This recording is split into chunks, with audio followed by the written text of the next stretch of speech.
Alright, so tonight we're going to be reading the Milly Molly Mandy Storybook. Chapter 1. Milly Molly Mandy Goes Errands.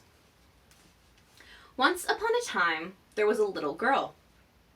She had a father, and a mother, and a grandpa, and a grandma, and an uncle, and an auntie, and they all lived together in a nice white cottage with a thatched roof. This little girl had short hair, and short legs, and short frocks, pink and white striped cotton in the summer, and red serge in winter. But her name wasn't short at all. It was Millicent Margaret Amanda.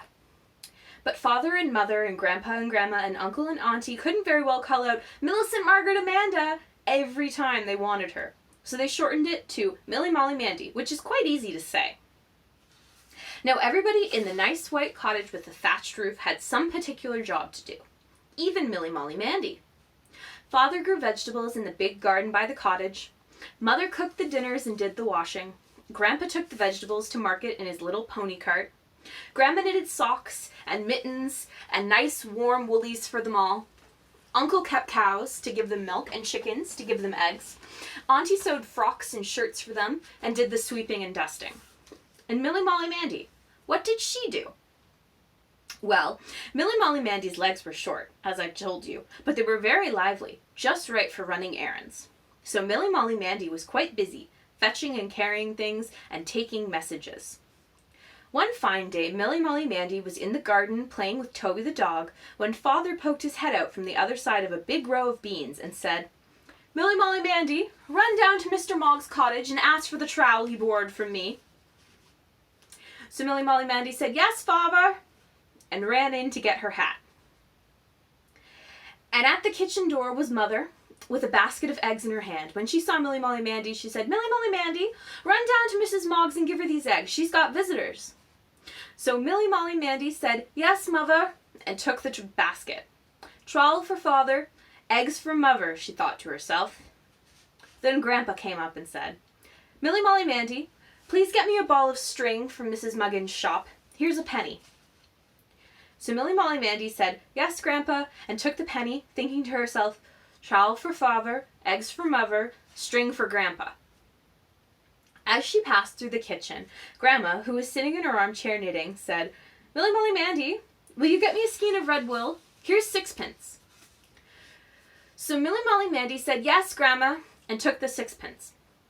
Trowel for Father, eggs for Mother, string for Grandpa, red wool for Grandma, she whispered over to herself. As she went into the passage, Uncle came striding up in a hurry.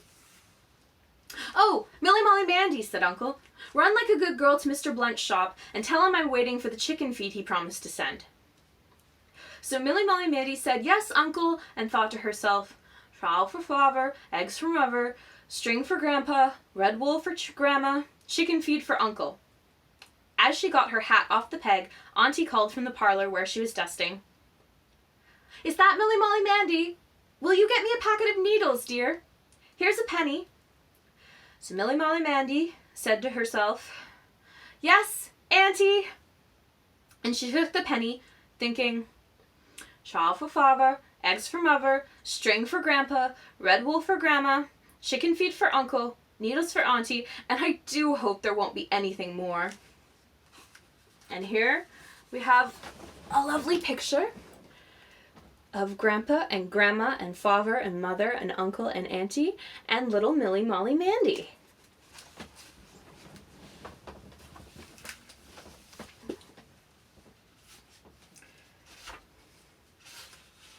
But there was nothing else. So Milly Molly Mandy started on down the path. When she came to the gate, Toby the dog capered up, looking very excited at the thought of a walk. But Milly Molly Mandy eyed him solemnly and said, trowel for Father, eggs for Mother, string for Grandpa, red wool for Grandma, chicken feed for Uncle, needles for Auntie. No, Toby, you mustn't come now. I've got too much to think about. But I promise to take you for a walk when I get back."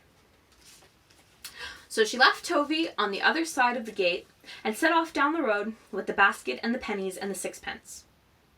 Presently she met a little friend, and the little friend said, "Hello, Milly Molly Mandy. I've got a new seesaw. Do come on it with me." But Milly Molly Mandy looked at her solemnly and said, trowel for Father, eggs for Mother, string for Grandpa, Red wool for Grandma, chicken feed for Uncle, needles for Auntie. No, Susan, I can't come now. I'm busy. But I'd like to come when I get back, after I've taken Toby for a walk.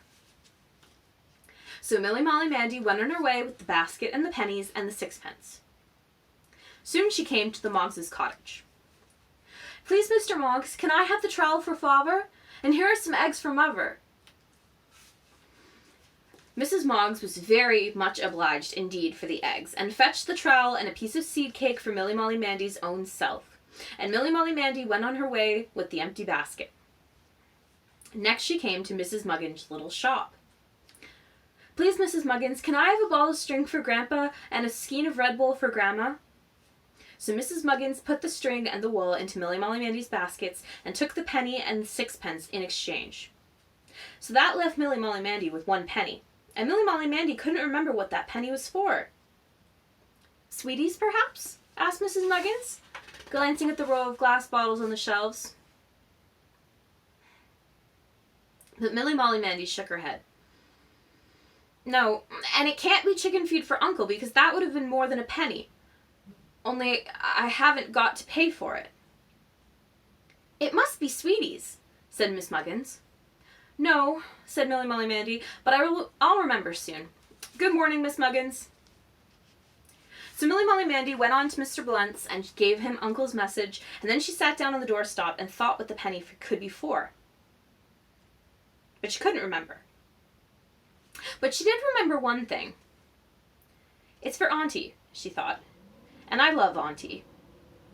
And then she thought for just a while longer.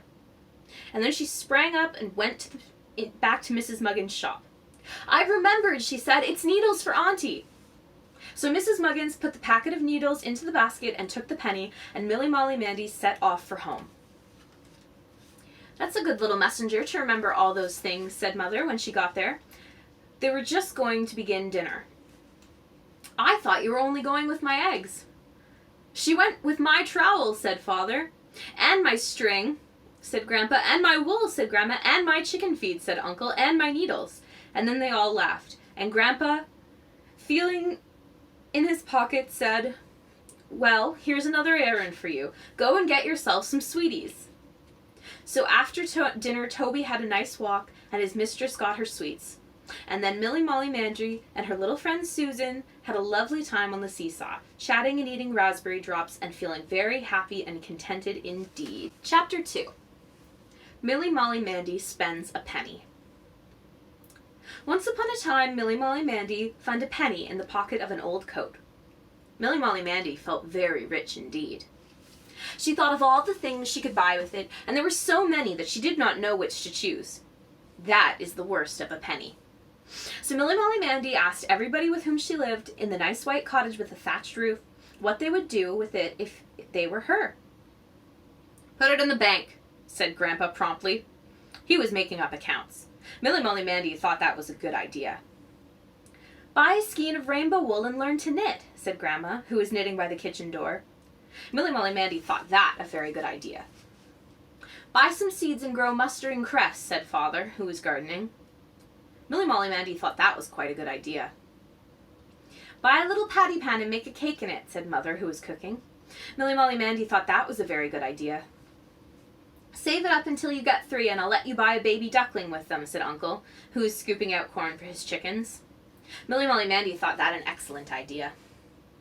Get some sweets, said Auntie, who was very busy sewing and did not want to be interrupted. Milly Molly Mandy thought that a very pleasant idea. Then she went to her own little corner of the garden for a think, for she still could not make up her mind which of all those nice things to do. She thought and thought for a long time. And then, what do you think she bought? Some mustard and cress seeds, which she planted in a shallow box of earth and stood in a nice warm place by the tool shed. She watered it every day and shaded it if the sun were too hot, and at last the little seeds grew into a lovely clump of fresh green mustard and cress that made you quite long for some bread and butter to eat it with. When it was ready to cut, Milly Molly Mandy went to Mrs. Moggs, their neighbor down the road, who had summer visitors. Mrs. Moggs, said Milly Molly Mandy. "If you should want some mustard and cress for your visitors' tea, I have some to sell. It's very good and quite cheap." "Why, Milly Molly Mandy," said Mrs. Moggs, "that's exactly what I am wanting. Is it ready for cutting now?" So Milly Molly Mandy ran home and borrowed a pair of scissors and a little basket, and she snipped that lovely clump of fresh green mustard and cress, all but a tiny bit for her own tea, and carried it to Mrs. Moggs. And Mrs. Moggs gave her 2 pence for it. So Milly Molly Mandy had done one of the nice things and spent her penny, and now she had 2 pence. Then Milly Molly Mandy took one of the pennies to the little village shop and bought a skein of beautiful rainbow wool. "Grandma," she said, when she got home, "please will you teach me to knit a kettle holder?" So Grandma found some knitting needles and showed Milly Molly Mandy how to knit. And though it had to be undone several times at first, Milly Molly Mandy really did knit just quite a nice kettle holder, and there was just enough wool for it. When she had put a loop in one corner to hang it up with, she went to Mother, who was just putting on the potatoes to boil. "Mother," said Milly Molly Mandy, "would you think that this little kettle holder is worth a penny?" "Why, Milly Molly Mandy," said Mother, "that is exactly what I am wanting, for my old one is all worn out. But the penny only pays for the wool, so you are making me a present of all your trouble." And Mother gave Milly Molly Mandy a penny and a kiss, and Milly Molly Mandy felt very well paid. And here we have the picture of Milly Molly Mandy finding the penny in the first place.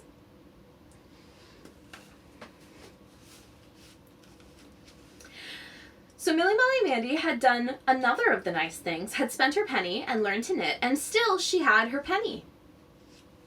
Then Milly Molly Mandy took her penny down to the little village shop and bought a shiny tin patty pan. And the next baking day, Mother let her make her own little cake in the patty pan and put it in the oven. And it was such a beautiful little cake and so nicely browned that it seemed almost too good to eat. Milly Molly Mandy put it outside on the windowsill to cool. Presently, along came a lady cyclist, and as it was a very hot day, she stopped at the nice white cottage with the thatched roof, and asked Milly Molly Mandy's mother if she could have a glass of milk.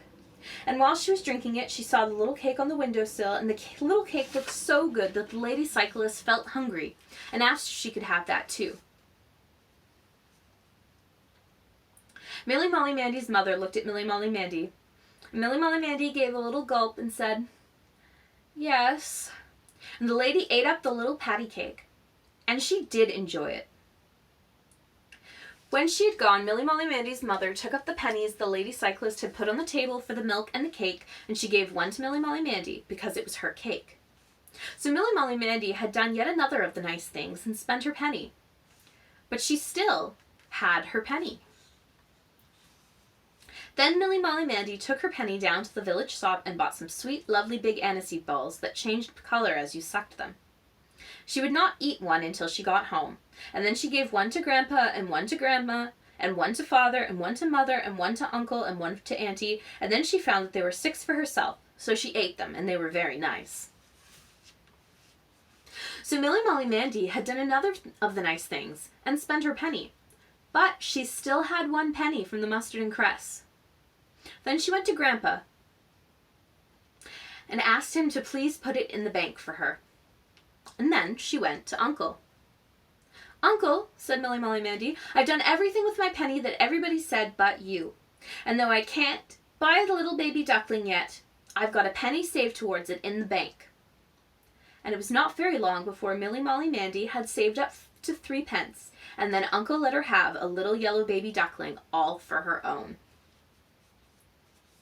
And we are going to read story number 3. Milly Molly Mandy meets her great aunt. Once upon a time, one fine evening, Milly Molly Mandy and her father and mother and Grandpa and Grandma and Uncle and Auntie were all sitting at supper. There was bread and butter and cheese for the grown-ups and bread and milk for Milly Molly Mandy, and baked apples and cocoa for them all, when there suddenly came a long bang, bang on the knocker. "Run, Milly Molly Mandy," said Mother. "That sounds like the postman." So Milly Molly Mandy jumped up from her chair in a great hurry and fetched the letter, which was for Mother. Then she climbed on her chair again, and everyone looked interested while Mother opened it. It was from someone who called Milly Molly Mandy's mother Dear Polly, and was to ask if that someone might spend a few days with them, and it finished up, Your affectionate Aunt Margaret. Father and Mother and Grandpa and Grandma and Uncle and Auntie were quite pleased, and Milly Molly Mandy was pleased too, although she did not know who it was until her grandma said to her, It is my sister Margaret, your great auntie, who is coming. Then Milly Molly Mandy was very interested indeed. Is she my great auntie and your sister too? Asked Grandma. Yes, and she's my sister-in-law, said Grandpa. And my auntie, said Mother. And my auntie-in-law, said Father. And my auntie-in-law too, said Auntie. And my auntie, said Uncle. Fancy, said Milly Molly Mandy. She's all that, and she's a great auntie too. I would like to see her. There they all are, all sitting down to supper.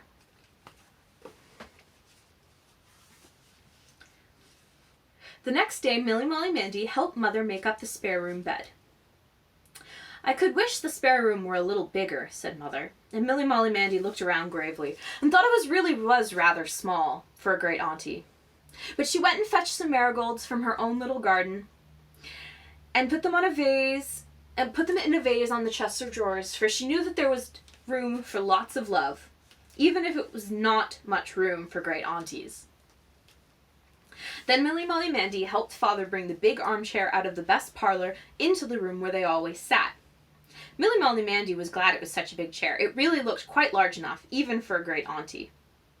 Then Mother cooked some big fruit cake and some little seed cakes and some sponge cakes and a whole lot of other things. And Milly Molly Mandy, who helped clean up the cooking bowls and the spoons, supposed a great auntie must take quite a lot of feeding. As soon as ever the last bowl was scraped, Milly Molly Mandy ran down the road to tell little friend Susan the news. Little friend Susan was walking on the wall, but she jumped down as soon as she saw Milly Molly Mandy. Oh, Susan, said Milly Molly Mandy. You know my auntie. Yes, said little friend Susan. Well, said Milly Molly Mandy, she's just a usual auntie, but I've got a great auntie coming to stay with us. Little friend Susan, being a best friend, was just as interested as Milly Molly Mandy, and it was soon settled that the next morning she should come and play in Milly Molly Mandy's garden so that she might see great Auntie Margaret for herself. Then Milly Molly Mandy ran back home to dinner. After dinner, Mother and Grandma and Auntie and Milly Molly Mandy hurried through the washing up and tidied the cottage while Father put the pony in the trap. And then they changed their dresses while Father drove to the station. And then Milly Molly Mandy, in her clean frock, kept running to the gate to see if the pony trap were in sight yet. And at last it was, and Milly Molly Mandy was so excited that she raced into the cottage and jumped up and down, and then she ran out to the gate again and opened it wide. The pony trotted up to the gate and stopped, and Father got out first. And then he took down Great Auntie Margaret's great basket, and then he helped down Great Auntie Margaret her own self. And what do you think Great Auntie Margaret was like? She was a little white-haired lady in a black bonnet and a dress spotted with little mauve flowers, and she had a kind little face with pink cheeks. And there's a tiny little sketch of her. Milly Molly Mandy was so surprised. It was all she could do to mind her manners and not stare. Great Auntie Margaret was soon seated in the great armchair, and instead of filling it, as Milly Molly Mandy had expected, why, there were heaps of room for Milly Molly Mandy there too. And instead of eating up all the big fruit cakes and little seed cakes and the sponge things and other things, there were lots for everybody in the family, including little Milly Molly Mandy. And as for the spare room being too small, it almost looked too big, because Great Auntie Margaret was such a little lady. When Great Auntie Margaret saw the flowers on her chest of drawers, she said gently, "Why, Millicent Margaret Amanda, I believe that is your doing. Thank you, my dearie." "Oh, Great Auntie Margaret," said Milly Molly Mandy, reaching to kiss her again, "I do like you. Would you mind if I showed you to Susan this evening, instead of making her wait till tomorrow?" Chapter 4. Milly Molly Mandy Goes Blackberrying. Once upon a time, Milly Molly Mandy found some big ripe blackberries on our way home from school. There were 6 great beauties and 1 little hard one, so Milly Molly Mandy put the little hard one in her mouth and carried the others home on a leaf. She gave 1 to Father, and Father said, "Ah, that makes me think the time for blackberry puddings has come." And then she gave 1 to Mother and asked what it made her think of. And Mother said, "A whole row of pots of blackberry jam that I ought to have in my store cupboard." And then she gave 1 to Grandpa, and Grandpa said it made him think blackberry tart. And Grandma said blackberry jelly. And Uncle said stewed blackberry and apple. And Auntie said a plate of blackberries with sugar and cream. "My," thought Milly Molly Mandy as she threw away the empty leaf, "I must get a big, big basket and go blackberrying the very next Saturday, so that there can be lots of puddings and jams and tarts and jelly and stewed blackberry and apple and fresh blackberries for Father and Mother and Grandpa and Grandma and Uncle and Auntie and me. I'll ask Susan to come too."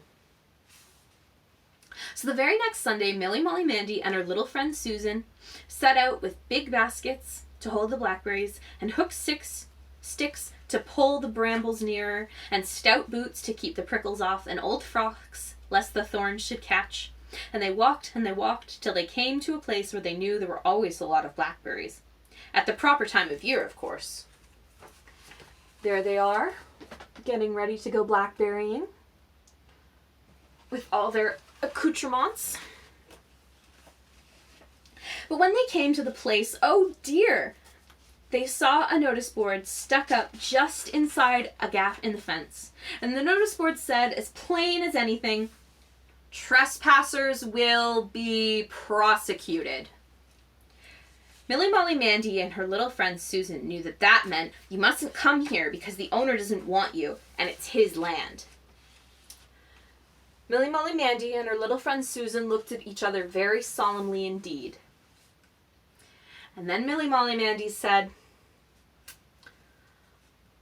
"I don't suppose anyone would see if we went in." And little friend Susan said, "I don't suppose they'd miss any of the blackberries." And Milly Molly Mandy said, "But it wouldn't be right." And little friend Susan shook her head very firmly. So they took up their baskets and sticks and moved away, trying not to feel hurt about it, although they had come a very long way to that place.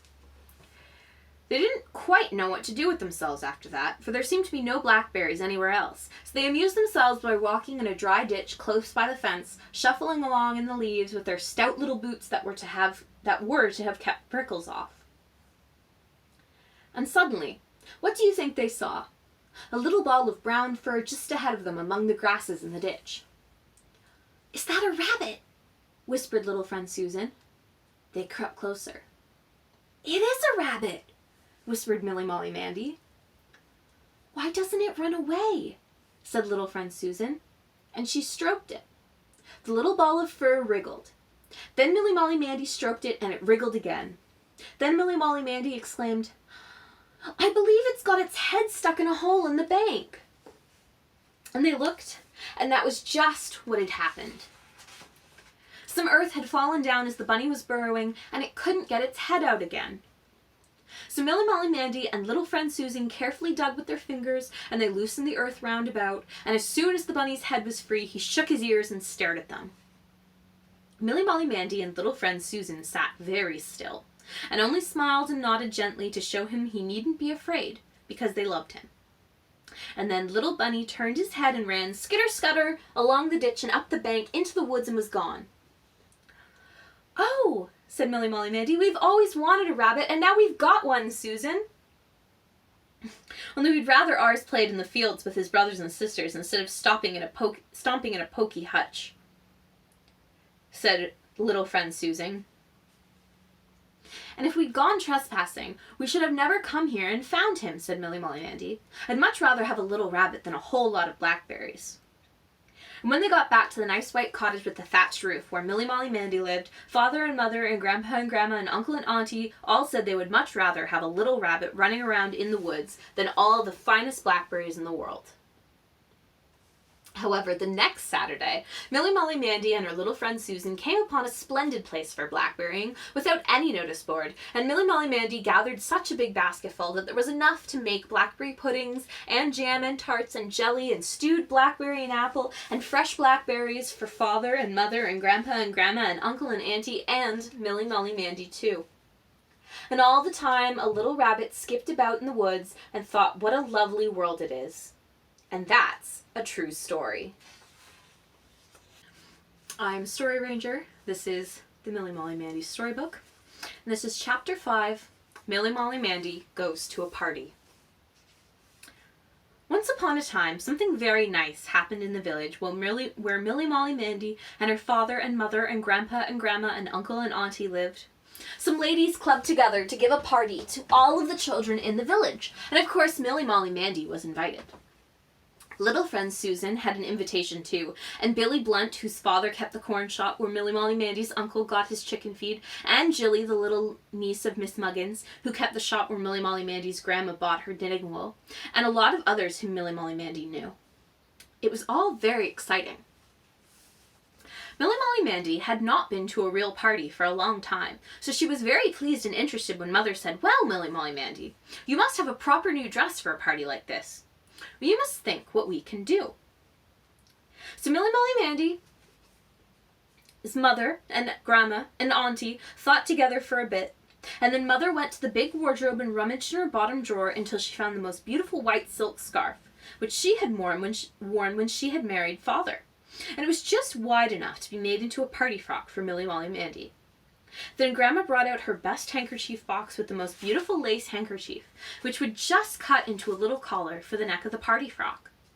And Auntie brought out of her small top drawer some most beautiful pink ribbon, all smelling of lavender, just enough to make into a sash for the party frock. Then Mother and Auntie set to work to cut and stitch at the party frock, while Milly Molly Mandy jumped up and down and handed pins when they were wanted. The next day, Father came in with a paper parcel for Milly Molly Mandy bulging in his coat pocket, and when Milly Molly Mandy unwrapped it, she found the most beautiful little pair of red shoes inside. And then Grandpa came in and held out his closed hand to Milly Molly Mandy, and when Milly Molly Mandy got his fingers open, she found the most beautiful little coral necklace inside. And then Uncle came in, and he said to Milly Molly Mandy, "What have I done with my handkerchief?" And he felt in his pockets. "Oh, here it is." And he pulled out the most beautiful little handkerchief with a pink border, which of course Milly Molly Mandy just knew was meant for her, and she wouldn't let Uncle wipe his nose on it, which he was pretending he was going to do. Milly Molly Mandy was so pleased that she hugged everybody in turn: Father, Mother, Grandpa, Grandma, Uncle, and Auntie. At last the great day arrived, and little friend Susan, in her best spotted dress and silver bangle, called for Milly Molly Mandy, and they went together to the village institute, where the party was to be.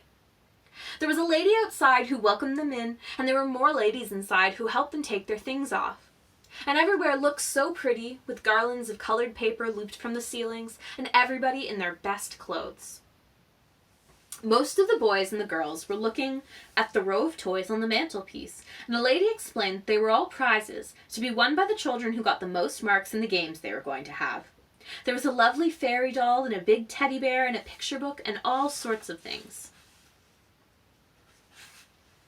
And at the end of the row was a funny little white cotton wool rabbit with a pointed paper hat on his head.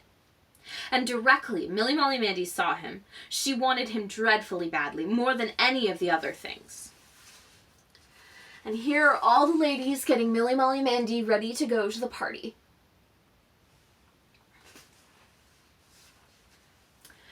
Little friend Susan wanted the picture book, and Mrs. Muggins's niece Jilly wanted the fairy doll. But the black, beady eyes of the little cotton wool rabbit gazed so wistfully at Milly Molly Mandy that she determined to try ever so hard in all the games and see if she could win him. Then the games began, and they were fun.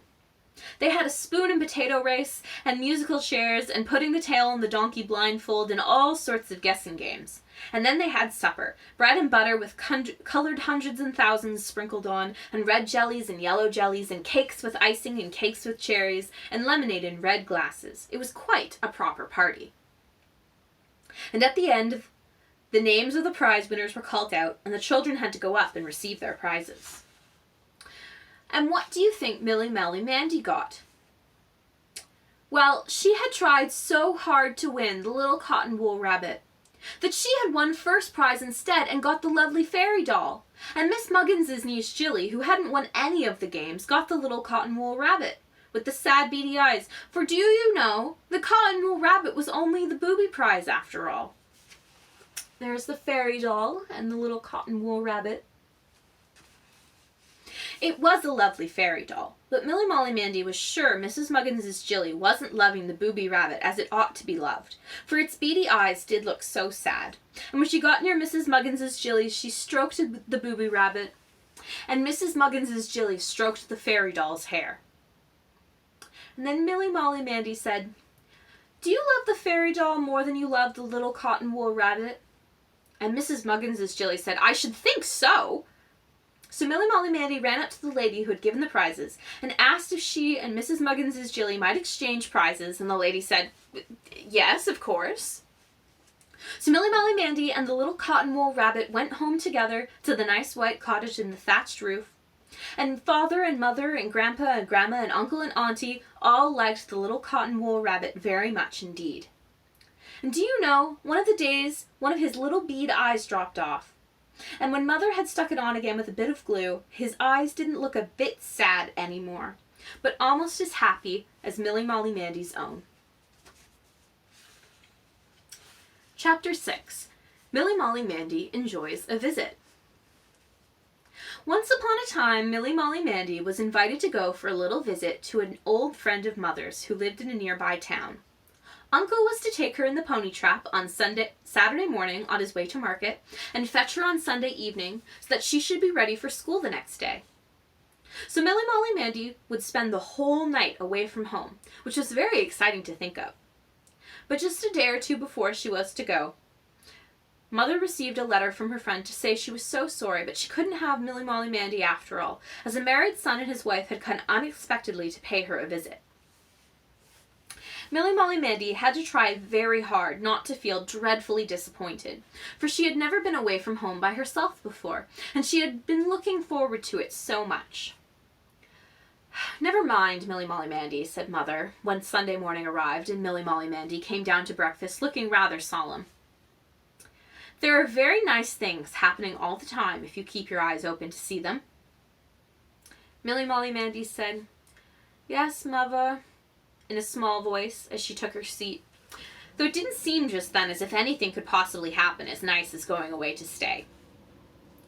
But while Father and Mother and Grandpa and Grandma and Uncle and Auntie and Milly Molly Mandy's were at breakfast, Mrs. Moggs, who was little friend Susan's mother, came round in a great hurry without a hat. And Mrs. Moggs told them how some friends who had to go into town on business had offered her a seat in their gig, and as Mrs. Moggs's mother lived there, Mrs. Moggs thought it was a nice opportunity to go and see her, only she didn't like leaving Susan alone all day, Mr. Moggs being out at work. So Milly Molly Mandy's mother said, "Let her come round here, Mrs. Moggs. Milly Molly Mandy would like to have her. And I don't suppose you'll be back too late, so she'd better spend the night here too." Milly Molly Mandy was pleased, and Mrs. Moggs thanked them very much, indeed, and they all wished Mrs. Moggs a nice trip, and then Mrs. Moggs ran back home to get ready. "Where will Susan sleep? In the spare room?" asked Milly Molly Mandy, making haste to finish her breakfast. "Yes," said Mother, "and you had better sleep there too, to keep her company." Milly Molly Mandy was very much pleased for that, for she had never slept in the spare room. Her cot bed was in one corner of Father and Mother's room. "Why, Mother," she said, "I can't have a visit of my own, but I'll be able to enjoy Susan's instead, shan't I? Perhaps it'll be almost quite as nice." She helped to wash up the breakfast things and to make the spare room bed and to dust. And then she was just looking out of the window, thinking how nice it would be for Susan to wake up in the morning with a new view outside. And what did she see but little friend Susan herself, trudging up along the road with a basket in one arm and her coat in the other. So she ran down to the gate to welcome her in.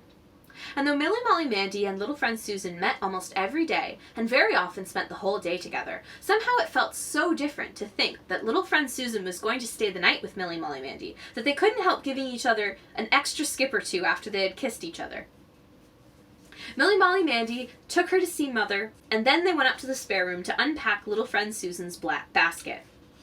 They put her nightgown and brush and comb and toothbrush and slippers in the proper places and decided which sides of the bed they were going to sleep. And they found out that they each wanted the side that the other one didn't, which was nice. Though, of course, Milly Molly Mandy would have given her little friend Susan first choice anyway. Then Milly Molly Mandy showed little friend Susan round the room and let her admire the fat silk pincushion on the dressing table and the hair tidy that Aunt had painted and the ornaments on the chest of drawers, the little china dogs with the rough-feeling coats, and the little girl with the china lace skirt. And while they were looking at the fretwork bracket, which Father had made for Mother before they were married, Auntie came running up to say that Uncle was just going to drive to market, and they might go with him if they were quick. So they scrambled into their coats and hats, and Milly Molly Mandy ran to ask Mother in a whisper if she might take a penny from her money box to spend in town. And soon they were sitting up close together beside Uncle in the high pony trap, with the little brown pony, whose name was Twinkletoes, trotting briskly along the white road. Little friend Susan hadn't been for many drives. Milly Molly Mandy often went, but she enjoyed this one much more than usual because little friend Susan was so interested and pleased with everything. Billy Blunt was whipping a top outside his father's corn shop as they drove through the village. They waved to him, and he waved back, and a little farther on Mrs. Muggins's niece, Jilly, was wheeling her doll's pram along the pavement and called out, "Hello, Milly Molly Mandy! Hello, Susan!" Then they drove along the road through cornfields, where the little green blades of wheat were busy growing up to make big loaves of bread, which is why you must never interrupt them by walking in the corn, even if you see a poppy. When they came to the town, there were crowds of people everywhere, shouting about the things they had to sell, and Milly Molly Mandy and little friend Susan followed Uncle about the marketplace, looking at all the stalls of fruits and sweets and books and fish and clothing and 100 other things. Milly Molly Mandy spent her penny on the big yellow sugar stick for her little friend Susan, who broke it carefully in two and gave her half. When Uncle had done his business, he took them to have dinner at a place where all the tables had marble tops, which made such a sharp clatter unless you put your glass down very carefully. There were crowds of people eating at the other tables round about, and a lot of talking and clattering of cups and plates. It was very exciting. Little friend Susan was having a splendid holiday. When they had finished, Uncle paid the bill and led the way back to where Twinkletoes was waiting patiently, munching in his nose bag. And then they drove off again, clippity-cloppity, with Uncle's parcel stowed under the seat. And when they got home, it did seem queer for Milly Molly Mandy and little friend Susan to go straight past the Moggs' cottage and not have to stop and say goodbye to each other. They squeezed each other's hand all the rest of the way home to the nice white cottage with the thatched roof, because they felt so pleased. When bedtime drew near, they had their bath together, just as if they were sisters.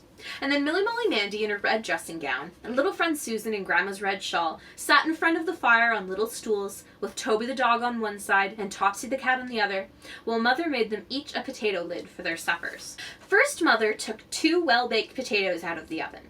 Then she cut the tops off them, but not quite. Then she scooped all the potato out of the skins and mashed it up with a little salt and a little pepper and a lot of butter.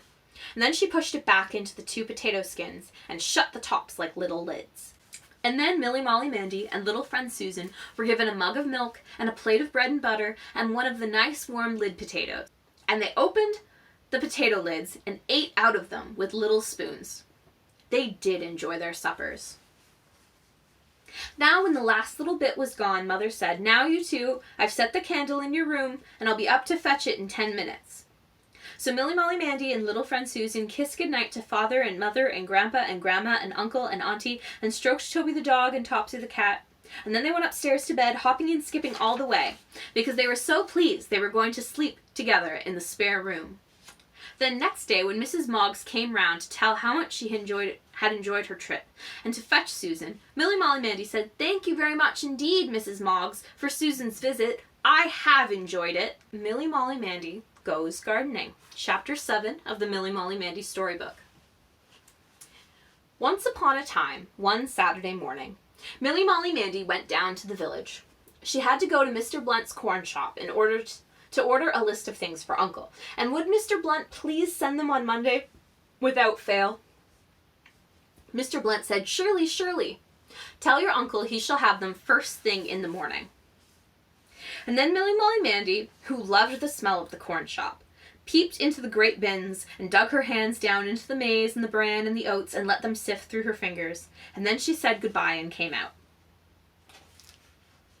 As she passed the Blunts' little garden at the side of the shop, she saw Billy Blunt's back, bending down just over the other side of the palings. It looked very busy. Billy Blunt was a little bigger than Milly Molly Mandy, and she did not know him very well, but they always said hello when they met. So Milly Molly Mandy peeped through the palings and said, "Hello, Billy." Billy Blunt looked round for a moment and said, "Hello," and then he turned back to work. But he didn't say, "Hello, Milly Molly Mandy," and he didn't smile. So Milly Molly Mandy stuck her toes in the fence and hung on and looked over the top. "What's the matter?" Milly Molly Mandy asked. Billy Blunt looked round again. "Nothing's the matter," he said gloomily. "Only I've got to weed these flower beds right up to the house." "I don't mind weeding," said Milly Molly Mandy. "Huh! You try it and see how you like it," said Billy Blunt. "The earth's as hard as nails, and the weeds have got roots pretty near a mile long." Milly Molly Mandy wasn't quite sure whether he meant it as an invitation, but anyhow she accepted it as one, and pushed open the little white gate and came into the Blunts' garden. It was a nice garden, smelling of wallflowers. Billy Blunt said, "There's the garden fork." So Milly Molly Mandy took it up and started to work on the other side of the flower bed, which bordered the little brick path up to the house, and they dug away together. Presently Milly Molly Mandy said, "Doesn't the earth smell nice when you turn it up?" And Billy Blunt said, "Does it?" "Yes, it does rather." And they went on weeding. Presently Milly Molly Mandy, pulling tufts of grass out of the pansies, asked, "What do you do this for if you don't like it?" And Billy Blunt, tugging at a dandelion root, grunted and said, "Father says I ought to be making myself useful." "That's our sort of fruit," said Milly Molly Mandy. "My mother says we'd be like apple trees which didn't grow apples if we didn't be useful." "Huh," said Billy Blunt. "Funny idea, us growing fruit. Never thought of it like that." And they went on weeding. Presently Milly Molly Mandy asked, "Why are there all those little holes in the lawn?" "Dad's been digging out dandelions," said Billy Blunt. "He wants to make the garden nice." Then Milly Molly Mandy said, "There's lots of grass here, only it oughtn't to be. We might plant it in the holes." Said Billy Blunt. "And then we'll be making the lawn look as tidy as the beds." "Let's." So they dug, and they turned the earth, and they pulled out what didn't belong there, and then all the weeds they threw into a heap to be burned, and all the tufts of grass they carefully planted in the lawn. After a time, the flower beds began to look most beautifully neat, and you could hardly see any bald patches on the lawn. Presently Mr. Blunt came out of the shop to the pavement. He had a can of green paint and a brush in his hand, and he reached over the palings and set them down amongst the daisies on the lawn. "Hullo, Milly Molly Mandy," said Mr. Blunt. "Thought you'd gone home. Well, you two have been doing good work on those beds there. Billy, I'm going to paint the water butt and the handle of the rollers sometime. Perhaps you'd like to do it for me. You'll have to clean off the rust first with sandpaper." Billy Blunt and Milly Molly Mandy looked quite eager. Billy Blunt said, "Rather, Dad." And Milly Molly Mandy looked with great interest at the green can and the garden roller. But she knew she ought to be starting back to dinner at the nice white cottage with the thatched roof. Her father and mother and grandpa and grandma and uncle and auntie would be wondering what had become of her.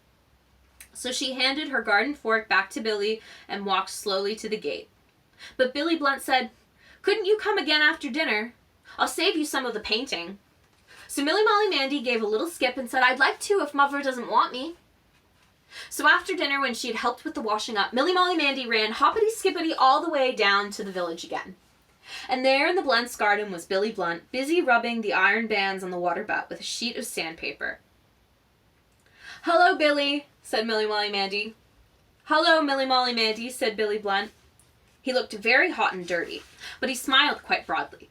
And then he said, "I saved the garden roller for you to paint. It's all sandpapered ready." Milly Molly Mandy thought that was nice of Billy Blunt, for sandpapering was the nasty, dirty part of the work. Billy Blunt got the lid off the can and stirred up with the beautiful green paint with a stick. Then, all by himself, he thought of fetching a piece of newspaper to pin to her frock to keep it clean. And then he went back to rubbing the water butt, while Milly Molly Mandy dipped the brush carefully into the lovely full can of green paint and started work on the lawnmower. The handle had a pattern in wriggly bits of iron, and it was great fun getting the paint into all the cracks. And you can't imagine how beautiful and new that roller looked when the paint was on it. Billy Blunt had to keep leaving his water butt to see how it was going on, because the wriggly bits looked so nice when they were green, and he hadn't had any wriggly bits on his water butt. By the end of the afternoon, you ought to see how nice the garden looked. The flower beds were clean and trimmed, the lawn tidied up, the water butt stood glistening green by the side of the house, and the roller lay glistening green in the grass.